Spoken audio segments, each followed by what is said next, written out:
have noticed that I've been gone. I have been having a bit of a time with YouTube. I kind of don't know where I fit with it and how I want my channel to evolve. But I was watching an episode of Emily Harvey Art's design diaries kind of episodes that she has running at the moment. And she has taken a different view of YouTube as well. She's had some time away. She's been doing it for many, many years, but she's had some time away and she's come to the conclusion that she liked the idea of doing like little diary entries every week, a short video to kind of explain what she's been up to that week and just to really have a chat. And I think that seems far more manageable than me doing like a vlog, which usually lasts between 30 and 40 minutes. So I kind of thought that perhaps every week, every couple of weeks, I could do similar and treat this as a journal or a diary, and it's an entry to kind of document my journey and what I've been up to for the week. So I will catch you up on a little bit of what's been going on.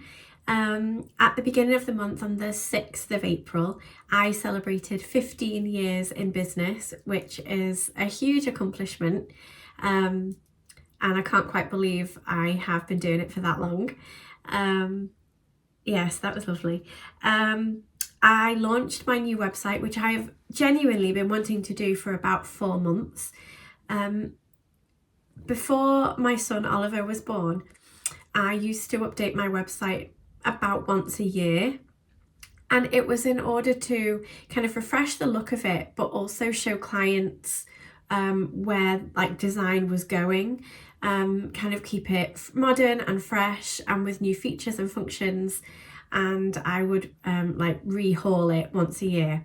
But since Oliver's come along, I don't have that time to dedicate to doing my own marketing and web builds and stuff. I have to focus on billable work. I'm so sorry, I think I'm gonna sneeze. Oh no, how embarrassing. Is it past? I'm so sorry. If it pops out later on, my apologies. So I've been wanting to do this for months and I have finally launched it at the beginning of April and I am so thrilled with it. I love the theme. I love that it's interactive. I'd like to put a little video here of it because I've just taken a screen recording of it to show you. So if I'm sitting to one side. So if I manage to input, like embed a video, then that will be here. So just while it's scrolling, if it is still scrolling or I've talked too long, I just kind of wanted to touch upon AI. I have a friend who owns an IT company and he has started to use AI to build apps for clients. And he's found this platform and he ran through it with me. We had coffee together a few weeks ago and he showed me what it can do. It can basically, this software that he has, it can basically build a website like that. You type in a prompt and it builds a website for you. He used my old existing website as a base to create a new one to show me how quick it can be. And I was astounded, like it is insane. It's absolutely bonkers. And I came away really confused. We talked about kind of moving ahead with the times, not getting left behind by technology, making use of it. And I spoke to my other half, Ant, and he was all for it. He loves the idea of AI and utilizing it to the best, you know, to maximize its features and stuff for your own business. And it just did not sit right with me. So I spoke to my mum about it and she said, is there any way you can use it like in a hybrid way?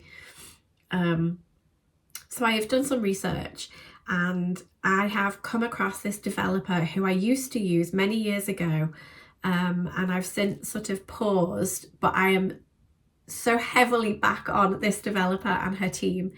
She creates the most beautiful themes and uses AI to like build the demo, kind of like import demo data. So it's kind of utilizing the best of both worlds. There are no prompts. It's all hand built and amended.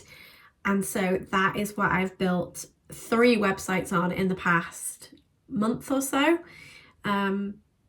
it mustn't be, maybe 3 weeks or so. And my website is built on this theme. So the AI part of it is in the background, and it kind of helps populate the demo data from what I gather. I need to do some more research about it really. But it's very hands-on, it's very practical. You can move elements around, add features in, like it's just an absolute dream to work on. It responds beautifully on mobiles and tablets, excuse me, and I just love it. So I've done a website for a client of mine who focuses on women's health and well-being, and I've also built a website on one of the themes for a friend of mine who owns her own studio, and I am like the dedicated website designer part of the studio. So I'm absolutely thrilled, and I just kind of wanted to let you know that if you're in a quandary about something, if you talk to people, it can become clear in your mind. You don't have to take on their views necessarily. It's more like they use them as a sounding board and kind of bat ideas back and forth. So I've spoken to like 3 separate people about this, 1 in the industry and 2 not. And I got completely different views, but it's kind of made me clear on how I want to use AI. I'm more than happy to use AI in terms of generating ideas. I would never use it for design. I'm so against that. But the idea of like helping come up with a marketing plan or some hooks for social media, don't mind using it for those purposes. But I've got to say I'm very, very resistant to using it for any type of design. It just goes against the core of what I believe in.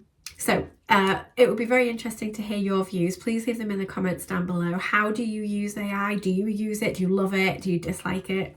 Where do you stand? Okay, I've got notes down here. That's why I keep looking down. This episode of my entry, I don't know what I'm going to call it yet, so we'll see, is going to be very personal, sort of catching you up on what I've been up to rather than what I've been doing for clients so much. I have launched or relaunched a venture called Crumbs Kitchen. I used to do this about 10 years ago, and I would post on Instagram the latest makes and bakes.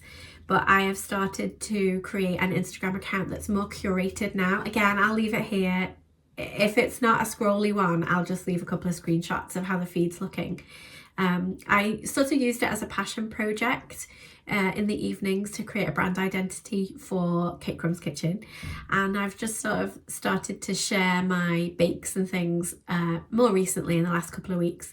I've had a couple of orders from friends and family, which is lovely, but really it's just sort of a quiet passion just to bake in my kitchen with sometimes Oliver, sometimes not.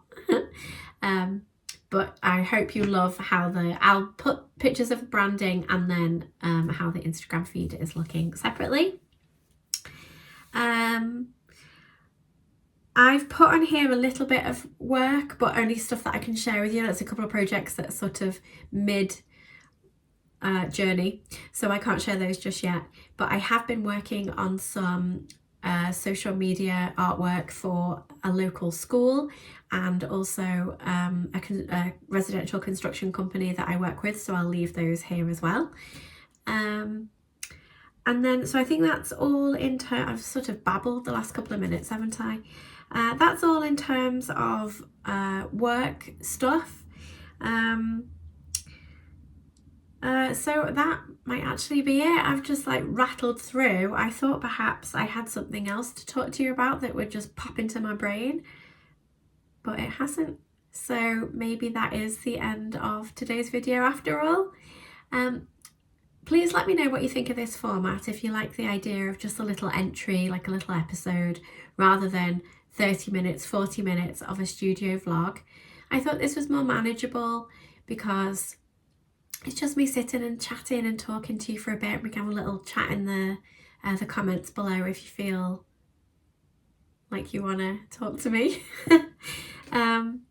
Okay, so I'll leave it there, and I look forward to hearing from you, and I hope you have a lovely rest of the day whatever you get up to. See you next week. Bye.